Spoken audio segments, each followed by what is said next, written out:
मुंबई शहराला पाणी पुरवठा करणाऱ्या धरणांमध्ये बाष्पीभवनामुळे पाण्याची पातळी खालावली तर मुंबईला पाणी पुरवठा करणाऱ्या धरणांमधील पाणीसाठा हा 35%वर पाणी जपून वापरण्याचेही आवाहन।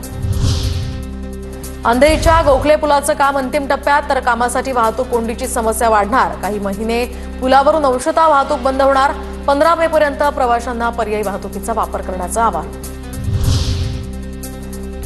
मुंबईमध्ये वाहतूक पोलिसांच्या गाडीवर हिंदीत सूचना तर मराठी भाषेचा वापर करण्याच्या शासनाच्या नियमांचा पोलिसांना विसर। महिलेनं विचारला वाहतूक पोलिसांना जाब। मुंबईतल्या गोरेगाव पूर्व परिसरातला प्रकार। मुंबई शहरात रेल्वेच्या जमिनीवर तब्बल 103 बेवारस होर्डिंग्स उभे केल्याची माहिती तर होर्डिंग्स उभारण्यासाठी पालिकेची परवानगी घेतली नसल्याचंही समोर। मुंबई विमानतळावरून 17 कोटींचं कोकेन अंमली पदार्थ जप्त। केनियाच्या नैरोबीमधून कोकेन घेऊन आलेल्या प्रवाशाला सीमा शुल्क विभागाच्या अधिकाऱ्यांकडून अटक। मुंबईत शिक्षण उपसंचालक कार्यालयातील अनियमितता भ्रष्टाचाराविरोधात कनिष्ठ महाविद्यालयातील शिक्षक 16 तारखेला आंदोलन करणार। मुंबई शहर उपनगर ठाणे रायगड पालघर या जिल्ह्यातील शिक्षक आंदोलनात सहभागी होणार। मुंबई उपनगर आणि महानगर प्रदेशातील रिक्षा टॅक्सीमीटर रिकॅलिब्रेशनसाठी आता 1 महिना उरला।